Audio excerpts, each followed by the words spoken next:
인천국제공항의 출국장은 사람들로 북적였습니다. 클레어리는 창가에 서서 한국의 하늘을 응시했죠. 72살의 나이에도 여전히 우아한 그녀의 눈가에는 세월의 흔적이 깊게 패여 있었습니다.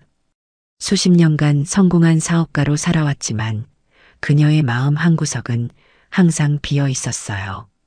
자신의 뿌리, 자신이 어디서 왔는지에 대한 궁금증이 평생 그녀를 따라다녔습니다. 이제 그만해야지. 내가 어디서 왔든 아무도 나를 기억하지 않잖아. 클레어는 목에 걸린 반쪽짜리 목걸이를 만지작거렸어요. 유일하게 한국에서 가져온 물건이었죠. 하지만 이것만으로는 자신의 가족을 찾기에 턱없이 부족했습니다. 이번이 10번째 한국 방문이었어요. 모든 기록을 뒤져보고 입양기관을 방문하고 심지어 텔레비전 프로그램에도 출연해봤지만 아무런 소득이 없었습니다. 공항 의자에 앉으며 클레어는 깊은 한숨을 내쉬었어요. 비행기 탑승까지 아직 2시간이 남아 있었죠. 잠시 눈을 감고 과거를 떠올렸습니다. 미국에 도착했을 때 겨우 6살이었던 그녀는 새로운 부모님과 만났어요. 친절하고 사랑스러운 사람들이었지만 항상 무언가 빠진 느낌이었습니다. 자신의 진짜 이름조차 기억나지 않았어요. 단지 클레어라는 이름과 반쪽짜리 목걸이만 가지고 있었죠. 왜 나를 보냈을까? 클레어의 목소리는 공항의 소음 속에 묻혔습니다. 한국 전쟁 후 많은 아이들이 입양되었다는 것은 알고 있었어요. 가난, 사회적 편견, 혹은 생존을 위한 선택이었을 수도 있었죠. 하지만 그 이유를 알 수 없다는 것이 그녀를 괴롭혔습니다. 성공한 사업가로서 그녀는 대부분의 문제를 해결할 수 있었어요. 하지만 이것만큼은 그렇지 않았습니다. 모든 자원과 인맥을 동원해도 자신의 과거는 안개 속에 가려져 있었죠. 마지막 비행기네요. 클레어는 티켓을 바라보며 중얼거렸어요. 이번에도 아무것도 찾지 못했습니다. 아마 이제는 포기해야 할 때가 온 것 같았어요. 72살의 나이에 더 이상 과거를 좇는 것이 의미가 있을까 하는 생각이 들었죠. 그녀는 자신이 만들어 온 인생, 미국에서의 성공적인 삶에 만족해야 했습니다. 하지만 마음 깊은 곳에서는 여전히 갈망이 있었어요. 자신의 뿌리, 자신이 누구인지에 대한 진실을 알고 싶었죠. 그 갈망은 나이가 들수록 더욱 강해졌습니다. 마치 시간이 얼마 남지 않았다는 것을 본능적으로 느끼는 것처럼요. 클레어는 일어나 출국장을 향해 걸어갔어요.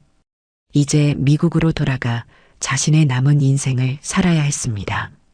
그녀의 발걸음은 무거웠고 목에 걸린 반쪽짜리 목걸이가 마치 돌처럼 느껴졌어요.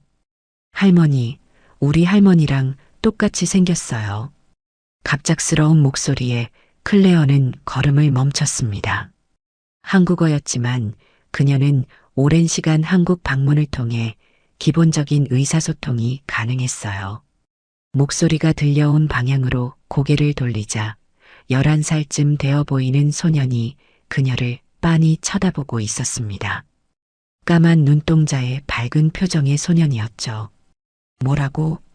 클레어는 한국어로 더듬거리며 물었어요. 할머니가 우리 할머니랑 정말 닮았어요. 처음에는 우리 할머니인 줄 알았어요. 소년은 환하게 웃으며 말했습니다. 클레어는 미소 지었지만 마음속으로는 한숨을 쉬었어요. 오랜 시간 한국에서 비슷한 말을 여러 번 들어왔죠. 한국 사람들 눈에는 모두 비슷해 보이는가 보다라고 생각했습니다. 그렇구나. 우리 모두 서로 닮았지. 클레어는 이제 떠나야 한다는 듯이 몸을 돌렸어요.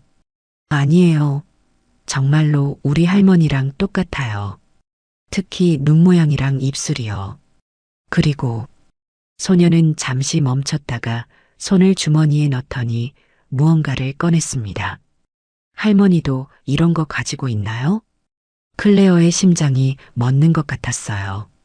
소년의 손에는 반쪽짜리 목걸이가 들려 있었습니다. 그녀의 목에 걸린 것과 놀랍도록 비슷한 모양이었죠. 떨리는 손으로 클레어는 자신의 목걸이를 꺼냈어요. 이거? 클레어의 목소리가 떨렸습니다. 소년의 눈이 커졌어요. 맞아요. 정말 그런 목걸이 가지고 있었네요. 우리 할머니도 항상 그런 목걸이를 가지고 다니세요. 항상 잃어버린 동생을 찾고 싶다고 하셨어요. 클레어는 소년의 손에 있는 목걸이를 자세히 보고 싶었습니다. 혹시 그 목걸이를 좀 봐도 될까? 소년은 기꺼이 목걸이를 건넸어요. 클레어의 손이 떨렸습니다. 이런 우연이 있을 수 있을까요? 수십 년 동안 찾아 헤매던 단서가 공항에서 우연히 만난 소년의 손에 있을 리가 없었죠. 하지만 목걸이를 손에 쥐는 순간 그녀는 알았어요. 이것이 진짜라는 것을요. 클레어가 가진 목걸이와 소년의 목걸이는 마치 퍼즐 조각처럼 맞아 들어갈 것 같았습니다. 오랜 세월이 흘러 변색된 부분까지도 일치했어요. 그녀의 눈에서 눈물이 흘러내렸습니다. 아줌마, 울지 마세요. 소년이 걱정스럽게 말했어요. 제 이름은 지훈이에요. 아주머니 이름은 뭐예요? 클레어야. 그녀는 떨리는 목소리로 대답했습니다. 클레어. 지훈은 이름을 천천히 따라 말했어요. 우리 할머니가 항상 찾던 동생 이름도 비슷한 발음이었어요. 한국 이름은 기억 안 나세요? 클레어는 고개를 저었습니다. 한국 이름이 있었는지도 기억나지 않았어요. 너무 어렸을 때 미국으로 갔기 때문이었죠. 저는 할머니한테 자주 이야기 들었어요. 전쟁 때 동생을 잃어버렸대요. 할머니는 언니였는데 부모님이 동생만 미국으로 보냈대요. 가족이 너무 가난해서 한 명만 보낼 수 있었대요. 지훈의 목소리는 맑고 순수했습니다. 클레어의 가슴이 조여왔어요. 지훈의 이야기는 그녀가 상상했던 과거와 너무 비슷했습니다. 그녀는 항상 자신이 왜 입양되었는지 궁금했죠. 가족이 그녀를 사랑하지 않아서? 그들에게 부담이 되어서? 하지만 지훈의 이야기는 다른 가능성을 제시했어요. 사랑 때문에 더 나은 삶을 위해 보냈을 수도 있다는 것이었죠. 지훈아, 너의 할머니를 만나고 싶어? 클레어의 목소리는 확신에 차 있었습니다. 그동안의 체념과 포기는 어디론가 사라졌어요. 마음속에 새로운 희망이 피어올랐죠. 네, 할머니는 지금 집에 계세요. 할아버지가 공항에 마중 나와 있어요. 같이 가실래요? 지우는 흥분된 목소리로 물었습니다. 클레어는 출국장을 바라보았어요. 비행기는 1시간 반 후에 떠날 예정이었습니다. 평생 찾아 헤매던 진실이 지금 눈앞에 있는데 그냥 떠날 수는 없었죠. 그래, 같이 가자. 클레어는 결심했습니다. 어쩌면 이 만남은 우연이 아닐지도 모르겠다는 생각이 들었어요. 운명처럼 느껴졌죠. 지우는 클레어의 손을 잡고 공항 대기실을 지나 출구 쪽으로 향했습니다. 클레어는 아직도 믿기지 않는 눈으로 소년을 따라갔어요. 갑작스러운 만남과 예상치 못한 가능성에 그녀의 심장은 빠르게 뛰고 있었습니다. 72살의 나이에도 10대 소녀처럼 가슴이 설렜죠. 할아버지가 저기 계세요. 지훈이 멀리서 손을 흔들며 외쳤어요. 클레어는 시선을 따라가며 80대로 보이는 노인을 발견했습니다. 그는 단정한 모습으로 벤치에 앉아 있었어요. 지훈을 보자 일어나 미소를 지었죠. 그러나 클레어를 보는 순간 그의 표정이 굳어졌습니다. 할아버지, 이분이 내가 말한 아주머니예요. 할머니랑 정말 닮았죠? 지훈이 신이 나서 말했어요. 강 할아버지는 말없이 클레어를 바라보았습니다. 그의 눈에는 의심과 놀라움이 교차했어요. 클레어 역시 불안한 눈빛으로 그를 마주 보았죠. 안녕하세요. 저는 클레어 리입니다. 클레어가 먼저 입을 열었어요. 그녀의 한국어는 서툴렀지만 기본적인 대화는 가능했습니다. 지훈이 이야기를 했습니다만 정말 우연한 만남이군요. 강 할아버지의 목소리는 조심스러웠어요. 지훈이가 할머니와 닮았다고 했지만 그런 우연이 있을까 싶네요. 클레어는 목걸이를 꺼내 보여주었습니다. 이 목걸이, 제가 한국에서 가져온 유일한 물건이에요. 지훈이가 보여준 목걸이와 맞는 것 같아서요. 강 할아버지의 눈이 커졌어요. 그는 몇 걸음 다가와 목걸이를 자세히 살펴보았습니다. 손이 미세하게 떨리고 있었죠. 지훈아, 할머니의 목걸이 가져왔니? 강 할아버지가 물었어요. 지훈은 주머니에서 목걸이를 꺼내 할아버지에게 건넸습니다. 강 할아버지는 두 목걸이를 나란히 놓고 비교해 보았어요. 그의 표정이 점점 변해갔죠. 의심에서 놀라움으로, 그리고 마침내 깊은 감동으로 바뀌었습니다. 이건 내 아내가 평생 간직해온 유품이야. 강 할아버지의 목소리가 떨렸어요. 정말 당신이 윤옥의 동생인가요? 클레어는 윤옥이라는 이름을 들었을 때 가슴이 철렁 내려앉는 느낌이었습니다. 그 이름은 낯설면서도 어딘가 익숙했어요. 마치 오래전에 들었던 자장가처럼 희미하게 기억 속에 남아있는 듯했죠.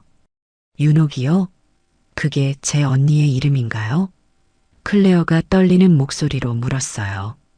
강 할아버지는 천천히 고개를 끄덕였습니다. 윤옥은 평생 동생을 찾았어요. 전쟁 후 가족이 너무 가난해서 한 명만 입양 보낼 수 있었다고 해요. 부모님은 어린 동생을 선택했죠. 더 나은 삶을 살 수 있도록요. 클레어의 눈에서 눈물이 흘러내렸습니다. 그토록 오랫동안 궁금했던 질문에 대한 답을 듣고 있었어요. 그녀는 버려진 것이 아니었습니다. 사랑 때문에 보내진 것이었죠. 제 한국 이름은 혹시 알고 계신가요? 클레어가 조심스럽게 물었어요. 윤희, 강 할아버지가 대답했습니다. 윤옥의 동생 이름은 윤희였어요. 윤희, 클레어는 그 이름을 되뇌었어요. 지금까지 한 번도 들어본 적 없는 이름이었지만 마치 자신의 일부가 돌아온 것 같은 느낌이었습니다. 그녀는 평생 자신의 정체성을 찾아 헤매었고 이제 그 첫 번째 조각을 발견한 것 같았어요. 윤옥은 아직 살아있어요. 강 할아버지가 계속해서 말했습니다. 지금도 동생을 찾고 싶어 해요. 하지만 너무 오래되어서 이제는 거의 포기한 상태였죠. 제 언니를 만날 수 있을까요?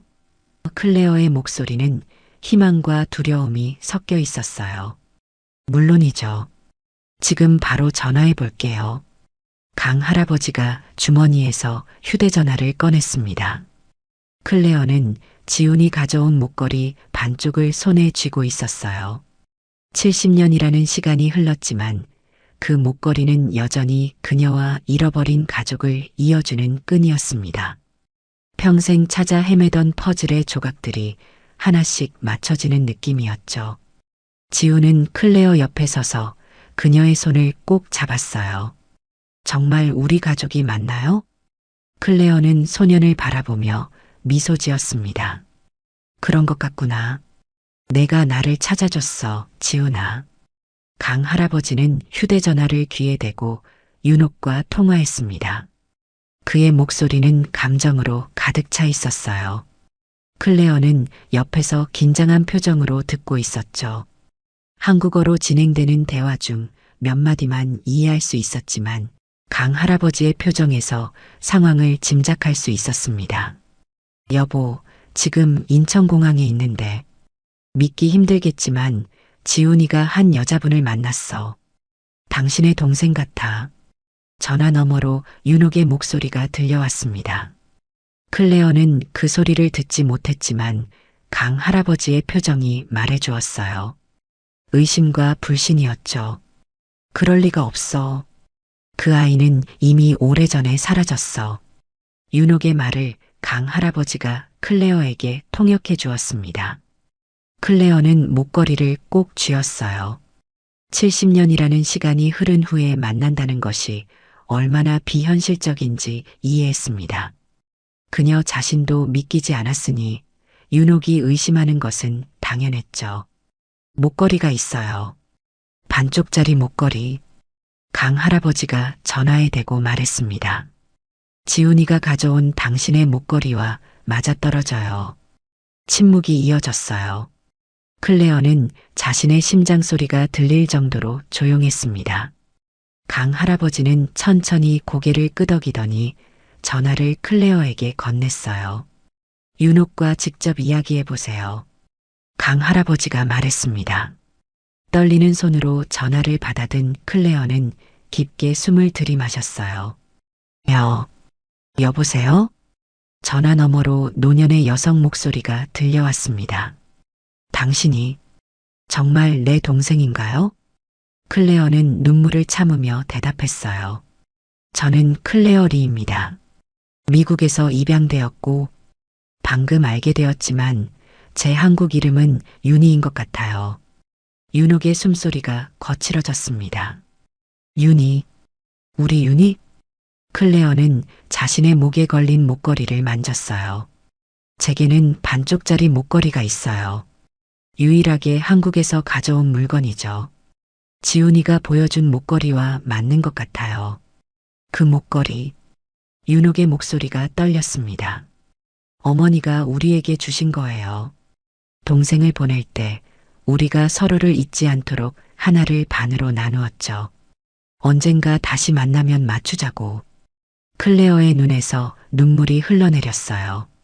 그녀는 평생 동안 그 목걸이의 의미를 몰랐습니다. 그저 한국에서 가져온 유일한 물건이라는 것만 알았을 뿐이었죠. 하지만 그것은 단순한 장신구가 아니었어요. 약속이었습니다. 언젠가 다시 만나리라는 약속이었죠. 만나고 싶어요. 클레어가 말했습니다. 너무 오랜 시간이 지났어요. 어디 계세요? 지금 당장 갈게요. 윤옥의 목소리에는 급박함이 묻어났어요. 강 할아버지가 전화를 다시 받아 상황을 설명했습니다. 그들은 윤옥의 집에서 만나기로 했어요. 클레어는 예정되어 있던 비행기를 놓치게 될 것이지만 그것은 전혀 문제가 되지 않았습니다. 평생 찾아 헤매던 가족을 만날 수 있다면 다른 모든 것은 중요하지 않았죠. 가시죠. 강 할아버지가 클레어를 바라보며 말했어요. 윤옥이 기다리고 있을 거예요. 공항을 나와 택시를 타는 동안 클레어의 마음은 복잡했습니다. 기대와 두려움, 행복과 불안이 뒤섞여 있었어요. 70년이라는 세월이 흘렀습니다. 그녀와 윤옥은 이제 완전히 다른 사람이 되어 있을 테죠. 서로에게 무슨 말을 해야 할지, 어떻게 행동해야 할지 막막했어요. 강 할아버지는 클레어의 불안을 눈치챈 듯 했습니다. 윤옥은 평생 당신을 찾았어요. 매년 입양 기간에 연락해서 소식을 물었죠. 텔레비전 프로그램에도 여러 번 출연했고요. 하지만 아무런 소식이 없었어요. 클레어는 놀랐어요. 그녀 역시 비슷한 노력을 했었죠. 둘은 서로를 찾고 있었지만 어떤 이유에서인지 만날 수 없었습니다. 운명이 이제야 그들을 다시 만나게 해준 것 같았어요. 저도 많이 찾았어요. 클레어가 대답했습니다. 하지만 단서가 너무 적었죠. 제 한국 이름조차 몰랐으니까요. 지우는 조용히 앉아 두 어른의 대화를 듣고 있었어요. 그의 눈에는 호기심과 기쁨이 가득했습니다. 제가 도와드려서 기뻐요. 그가 갑자기 말했어요. 클레어는 소년을 바라보며 미소 지었습니다. 고마워, 지훈아. 내가 없었다면 우리는 서로를 영원히 찾지 못했을 거야. 택시는 서울 외곽의 한 주택가로 들어섰어요. 조용하고 평화로운 동네였습니다. 클레어의 심장은 점점 더 빠르게 뛰기 시작했어요. 곧 자신의 언니를 만나게 될 것이라는 생각에 손이 떨렸죠. 택시가 멈추고 그들은 내렸습니다. 강 할아버지가 앞장서서 걸었어요. 지우는 신이 나서 뛰어갔고 클레어는 천천히 따라갔습니다. 그녀의 발걸음은 무거웠지만 마음은 날아갈 것 같았어요. 현관문이 열리는 소리가 들렸습니다. 클레어는 심장이 목구멍까지 차오르는 것을 느꼈어요.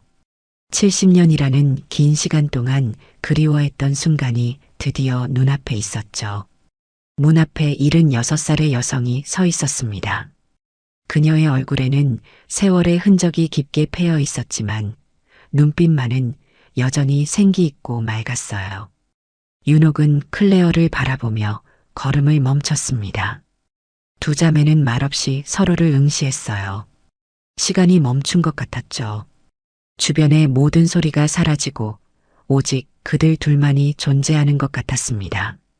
윤희, 윤옥의 목소리는 겨우 들릴 정도로 작았어요. 그녀의 눈에는 믿기지 않는다는 표정이 서려 있었습니다. 언니, 클레어도 마찬가지로 작은 목소리로 대답했어요.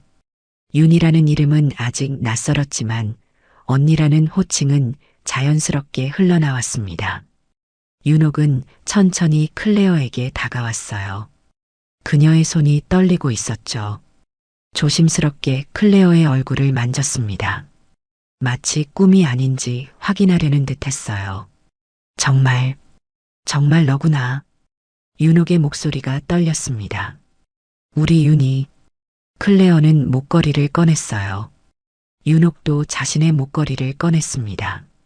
두 사람은 떨리는 손으로 목걸이를 맞춰보았어요. 70년이라는 세월이 흘렀지만 두 조각은 완벽하게 맞아떨어졌습니다. 마치 어제 하나였던 것처럼요. 내 동생, 정말 내 동생이 맞구나.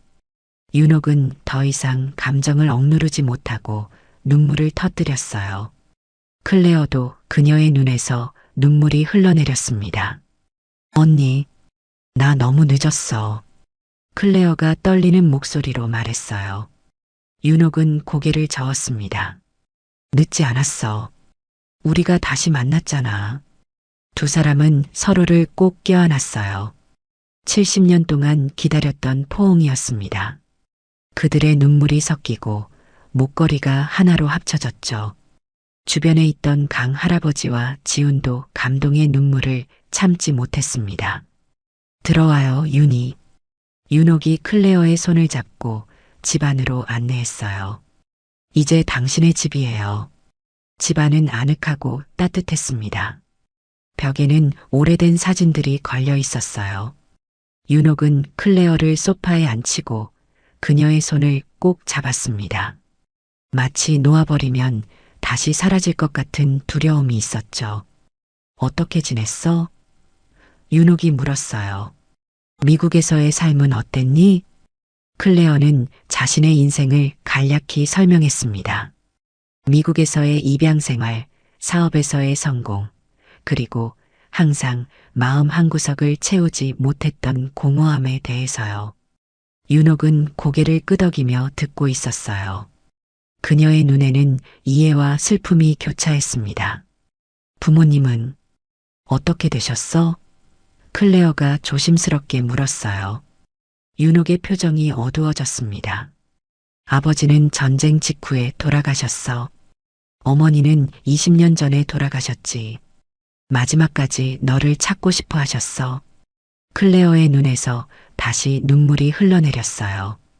평생 가족을 그리워했지만 부모님의 얼굴조차 기억나지 않았습니다. 이제 그들을 영원히 만날 수 없다는 사실이 그녀를 아프게 했어요. 어머니는 항상 내가 행복하길 바라셨어. 윤옥이 클레어의 손을 꼭 잡으며 말했습니다. 내가 더 나은 삶을 살기를 바라셨지. 그것이 유일한 위안이었어. 강 할아버지가 조용히 차를 내왔어요.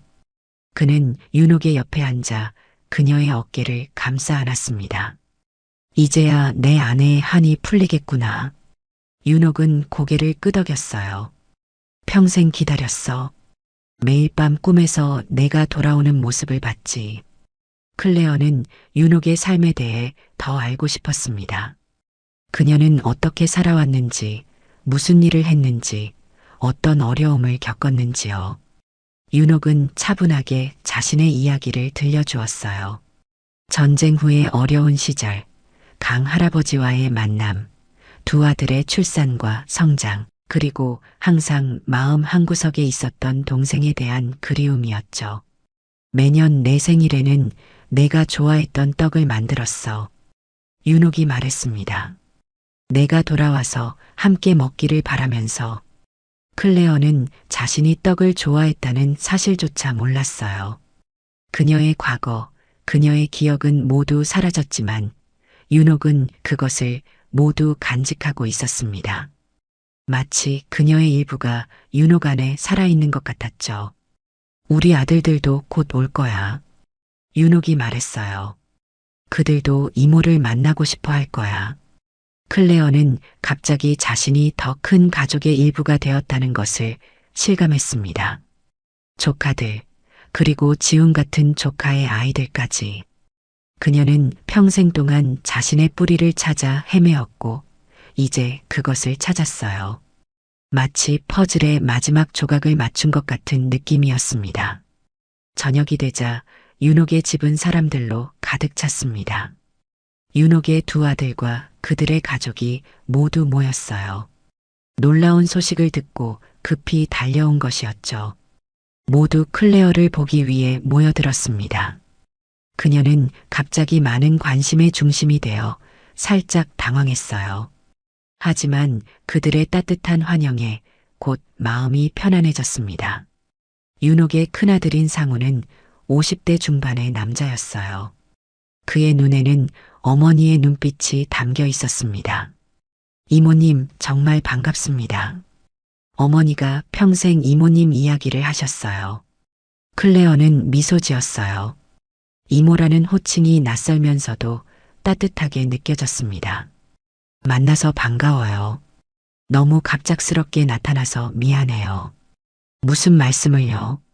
우리 가족 모두 이모님을 기다렸습니다. 상우의 아내인 미영이 말했어요.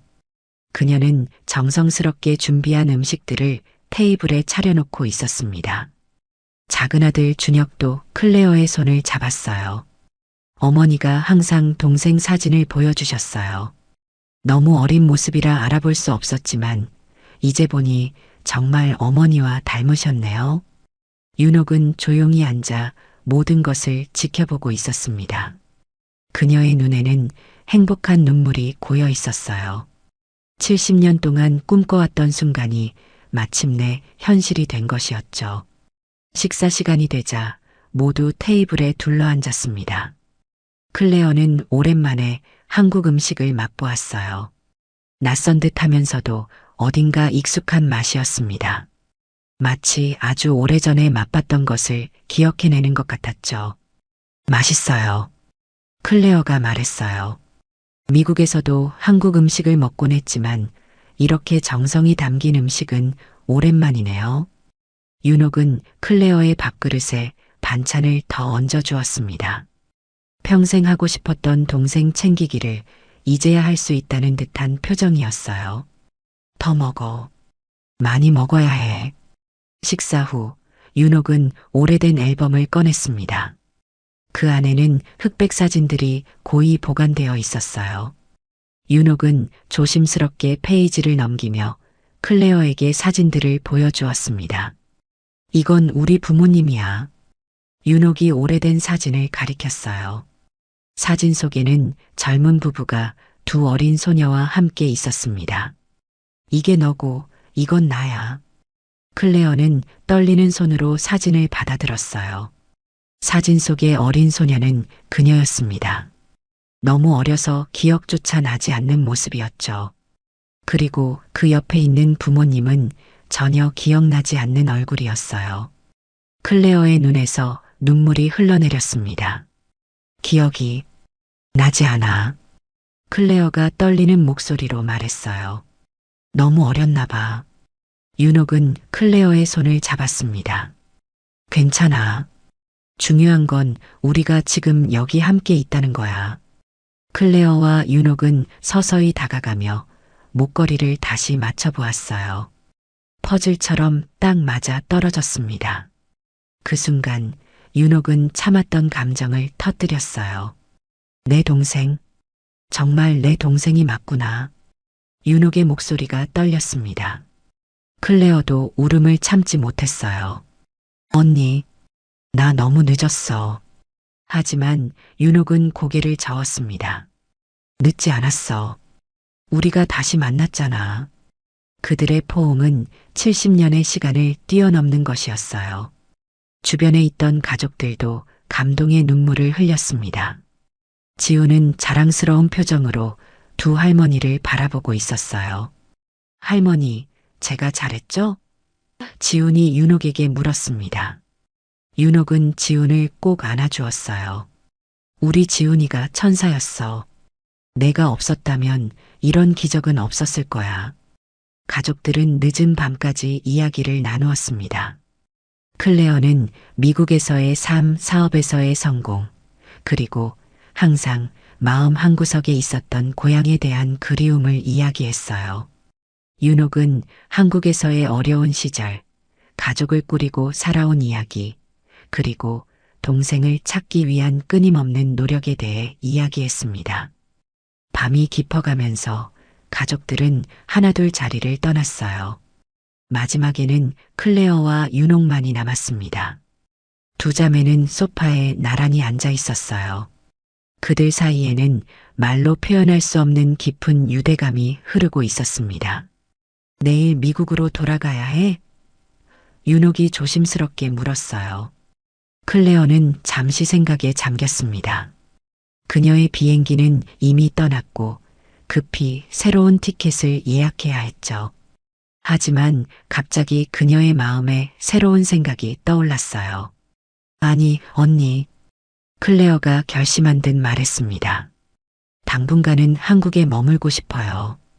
70년 동안 놓친 시간을 조금이라도 함께 보내고 싶어요.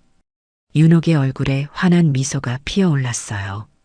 그녀는 동생의 손을 꼭 잡았습니다. 정말?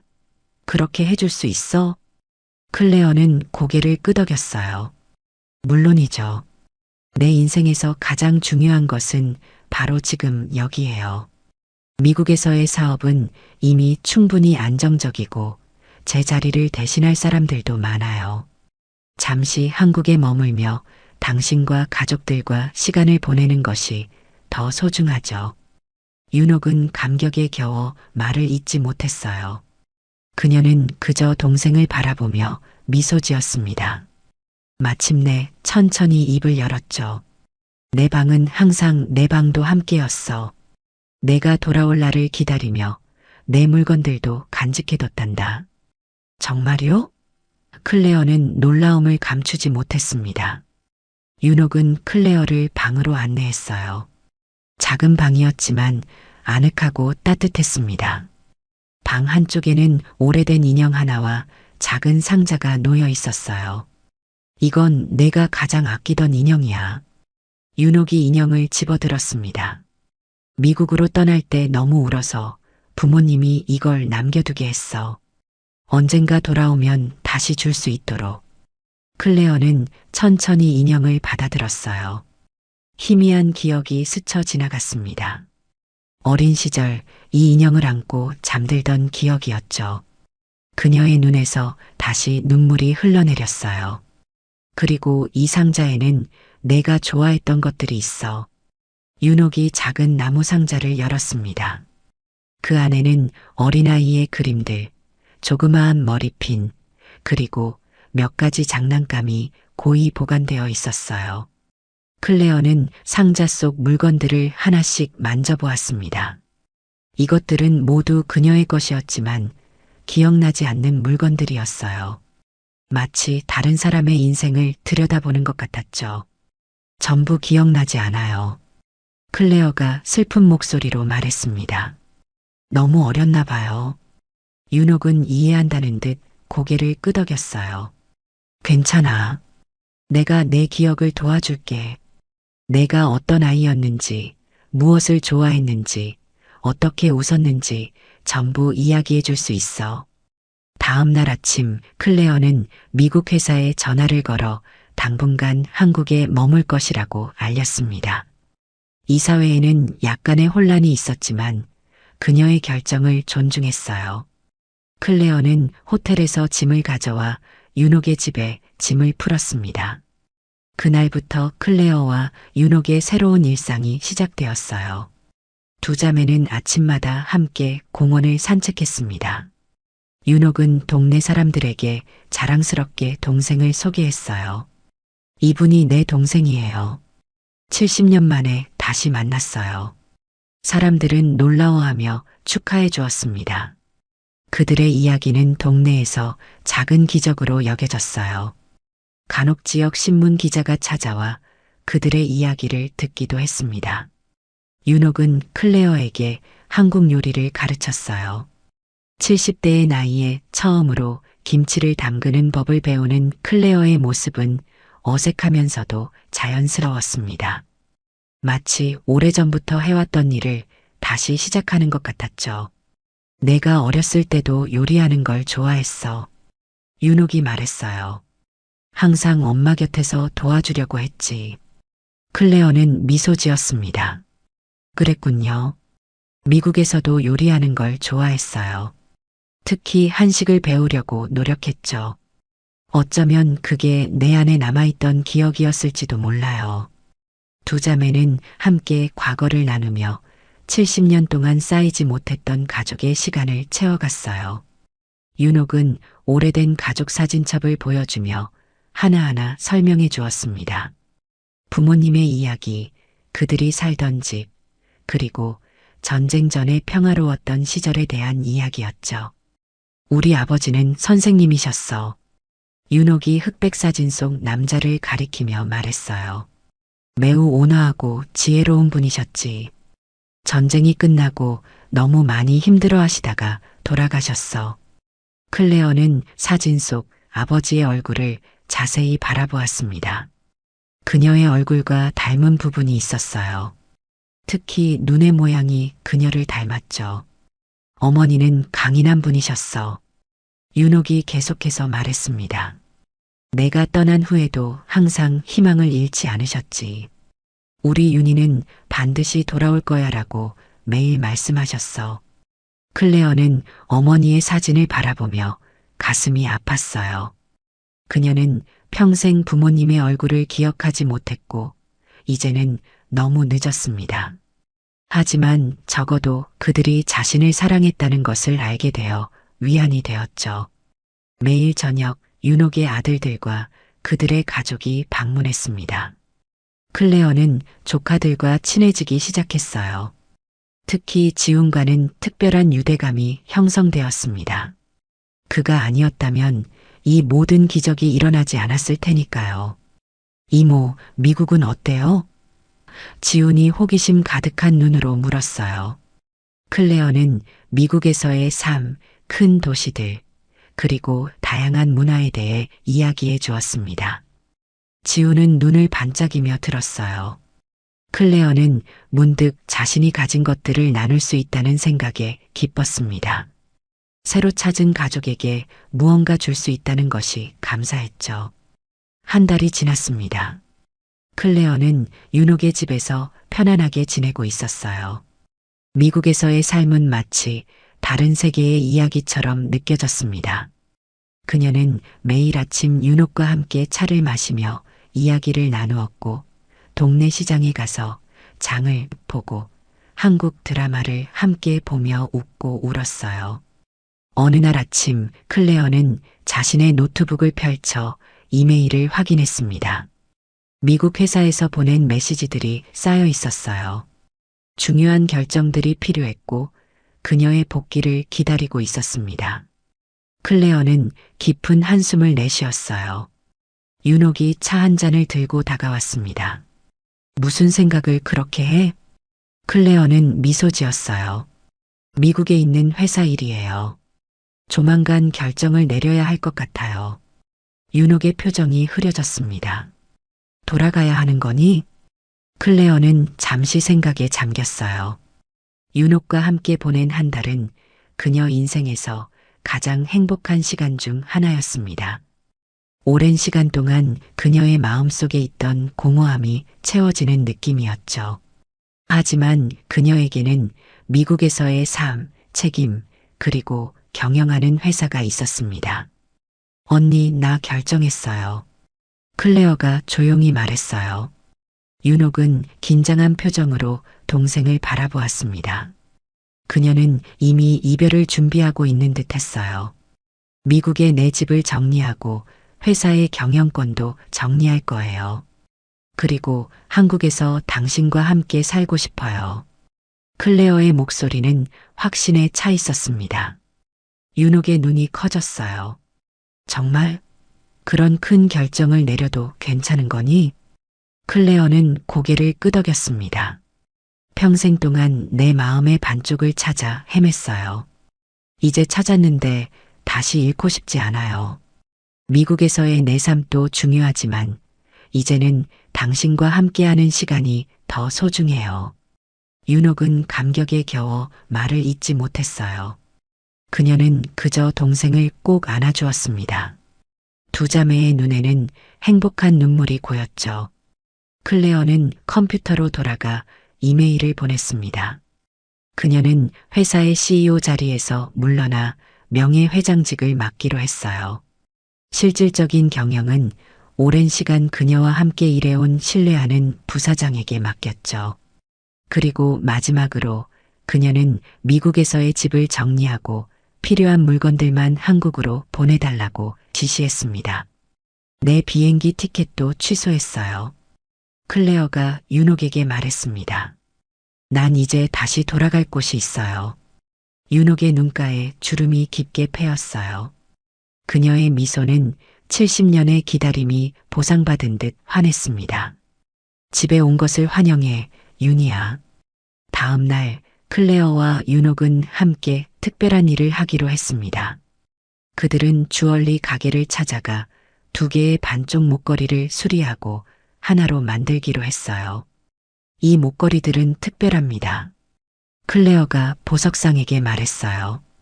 70년 동안 따로 있었던 것들이니 조심스럽게 다루어 주세요.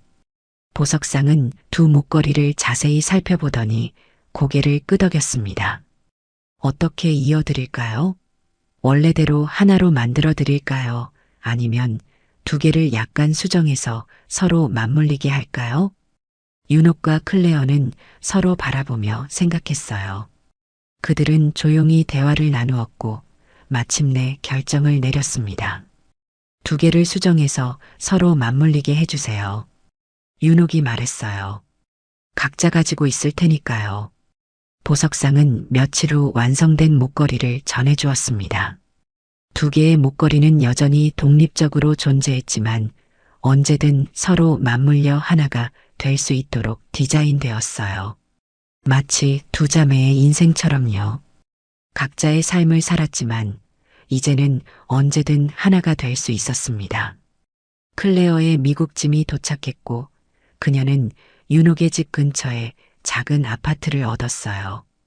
충분히 가까워서 매일 만날 수 있었지만 각자의 공간도 존중했습니다. 클레어는 자신의 경험과 경영 능력을 살려 한국의 중소기업들을 돕는 일을 시작했어요. 윤옥은 그런 동생을 자랑스럽게 생각했습니다. 1년이 지난 어느 날 윤옥과 클레어는 조용한 저녁을 함께 보내고 있었어요. 그들은 테라스에 앉아 별이 빛나는 하늘을 바라보고 있었습니다. 생각해보면 우리의 만남은 정말 기적이었어. 윤옥이 말했어요. 지훈이가 그날 공항에 있지 않았다면 우리는 서로를 영원히 찾지 못했을 거야. 클레어는 고개를 끄덕였습니다. 운명이었던 것 같아요. 우리는 결국 다시 만날 운명이었나 봐요. 두 자매는 목에 걸린 목걸이를 맞대어 보았어요. 두 조각이 완벽하게 맞물려 하나가 되었습니다. 마치 그들의 인생처럼요. 70년이라는 긴 시간 동안 떨어져 있었지만 결국 그들은 서로를 찾았습니다. 그리고 이제는 함께였어요. 가족은 결국 다시 만나게 되는 것 같아. 윤옥이 동생의 손을 꼭 잡으며 말했습니다. 클레어는 미소 지었어요.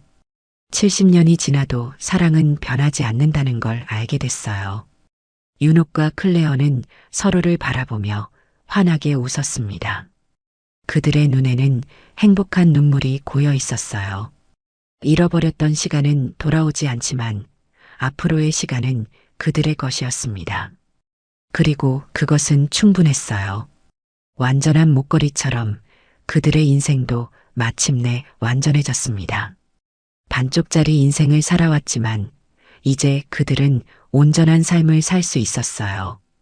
잃어버렸던 가족을 찾아 마침내 집에 돌아온 것입니다. 마지막 장면에서 윤옥과 클레어는 목걸이를 함께 맞춰서 하나로 만들고 손을 꼭 잡았습니다. 그들의 미소 속에는 70년의 그리움과 기다림이 녹아 있었어요. 그리고 이제는 새로운 시작의 희망도 담겨 있었습니다. 우린 결국 다시 만날 운명이었어. 윤옥이 속삭였어요. 클레어는 고개를 끄덕이며 대답했습니다. 그리고 이제 우리는 영원히 함께할 거예요, 언니. 가족의 사랑은 시간과 거리를 초월하는 것이었습니다. 반쪽짜리 목걸이가 마침내 하나가 된 것처럼 잃어버린 가족도 결국 서로를 찾아 하나가 되었습니다. 그것이 바로 이 이야기가 전하는 가장 소중한 메시지였습니다.